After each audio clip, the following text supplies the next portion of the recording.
بسم اللہ الرحمن الرحیم تحیتهم یوم یلقونہ سلام وأعد لهم أجرا كريما يا أيها النبي إنا أرسلناك شاهدا ومبشرا ونذيرا وداعيا إلى الله بإذنه وسراجا منيرا صدق الله العظيم. سورة الأحزاب آیت نمبر 44 44 45 46 تین آیات آپ کے سامنے پڑھی گئی. پچھلی آیات میں ہم پڑھ رہے تھے کہ ان حالات میں جب حضور علیہ السلام کو ذہنی کوفت اور ذہنی پریشانی میں مبتلا کیا جا رہا تھا مختلف قسم کے طعن و تشنیع کے ذریعے، تو مسلمانوں کو اور آپ پر ایمان لانے والوں کو ہدایت دی گئی تھی کہ آپ اللہ کا ذکر کثرت کے ساتھ کریں گے اور صبح و شام اللہ کی تسبیح بیان کریں گے. اب ان کو کہا گیا کہ جب آپ ایسا کریں گے تو صرف یہی نہیں کہ دنیا میں آپ کو سکون یا راحت ملے گی، آپ کو اس کا فائدہ ملے گا، بلکہ بڑا فائدہ، اس سے بھی بڑا فائدہ اس دن ملے گا. اس کا تذکرہ اس آیت میں ہے. فرمایا تحیتہم، استقبال کیا جائے گا ان کا، یوم یلقونہ، اس دن جب وہ ملاقات کریں گے اس سے، یعنی اللہ سے، سلام، اس دن ان کے لیے سلام کے ساتھ استقبال کیا جائے گا. وَأَعَدَّ لَهُمْ، اور تیار کیا ہے اس کے لیے اللہ تعالیٰ نے اجراً کریما، عزت والا اجر.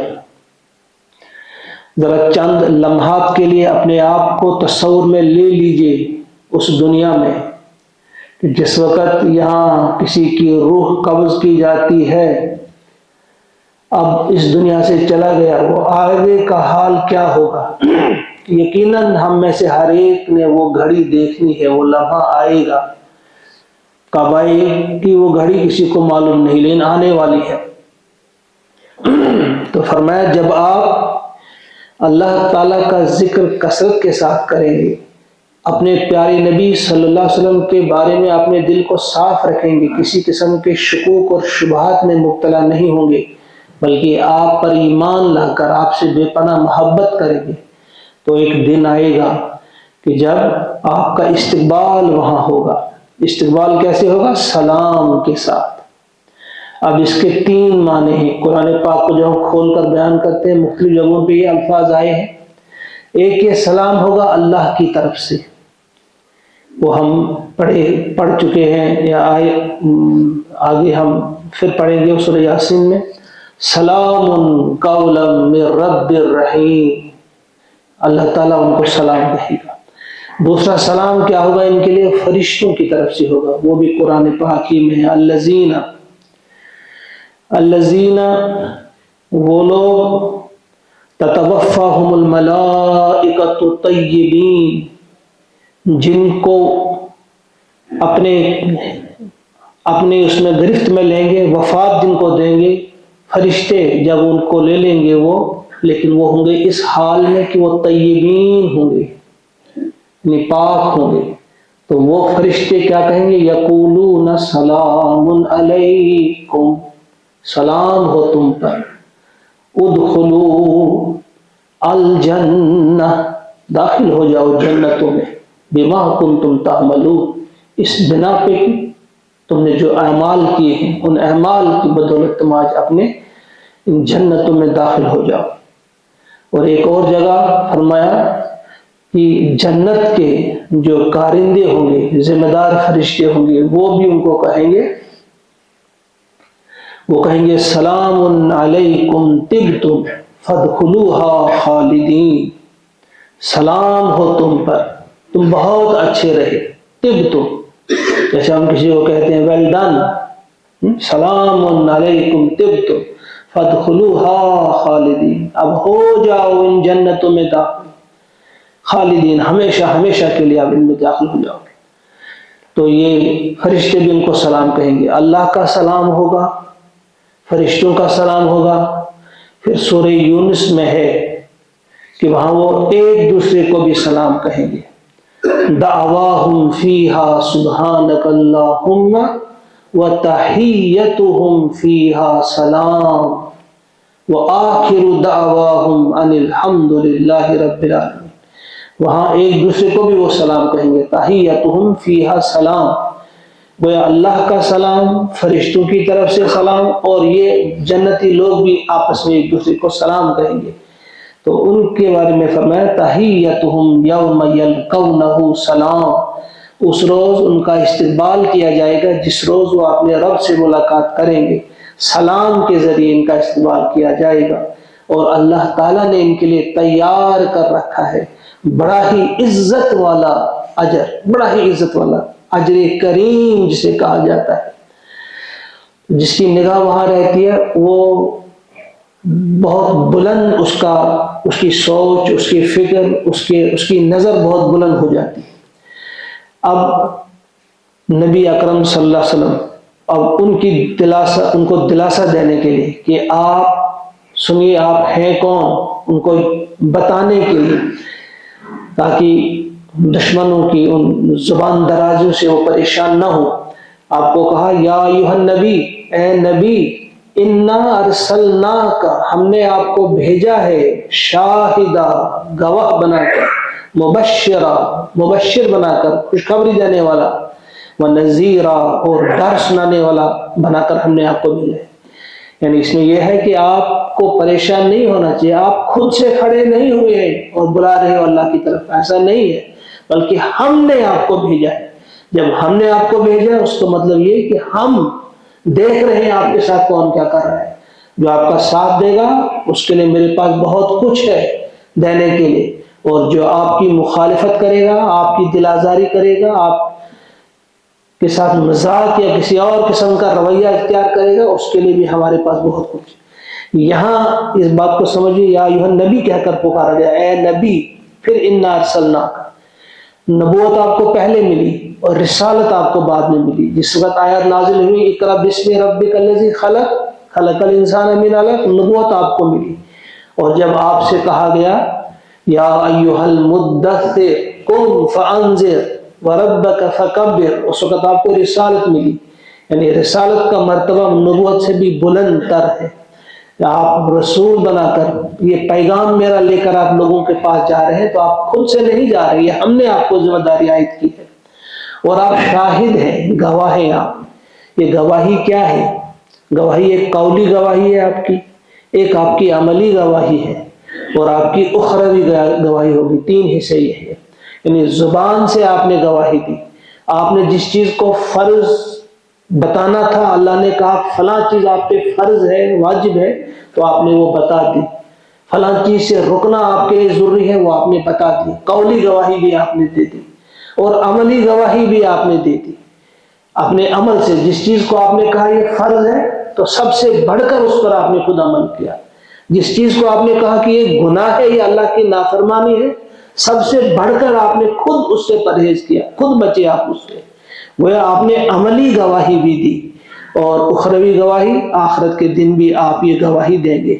اور اس کی فکر آپ کو کس قدر تھی کہ حجۃ الوداع کے موقع پہ آپ نے پورے اس 1,24,000 کم و بیش اس وقت صحابہ موجود تھے، جب آپ نے ان سے پوچھا تھا حل بلغت، کیا میں نے تم تک یہ پیغام پہنچا دیا؟ تو سب نے کہا تھا ہاں بالکل، بلغت و ادیت، ہاں واقعی آپ نے اپنا حق ادا کر دیا، آپ کا پیغام ہم تک پہنچا۔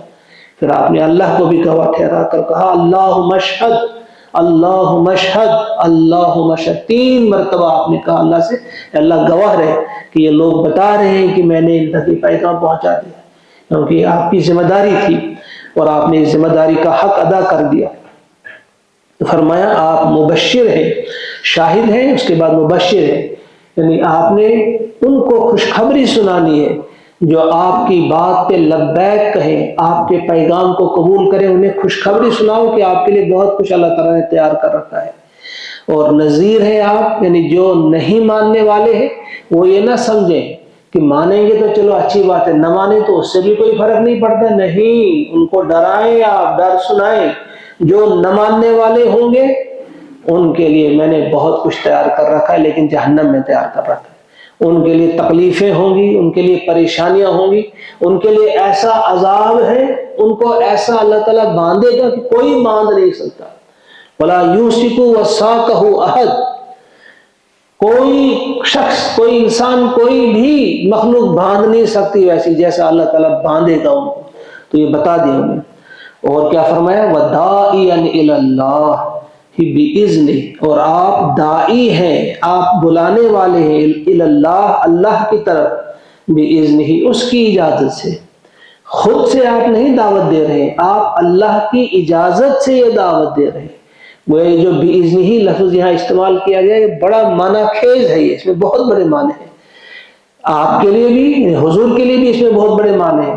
کہ آپ یہ مت سمجھیے کہ جس نے حکم آپ کو دیا ہے، جس کے اذن سے آپ یہ کام کر رہے ہیں، وہ کہیں سو گیا ہے، نہیں، اسے معلوم ہے کہ اس نے ہی آپ کو بھیجا ہے، ایسا وہ دیکھ رہا ہے کہ آپ کی مدد کیسے کرے گا، کہاں کرے گا، وہ کبھی بھی آپ کو تنہا نہیں چھوڑے گا۔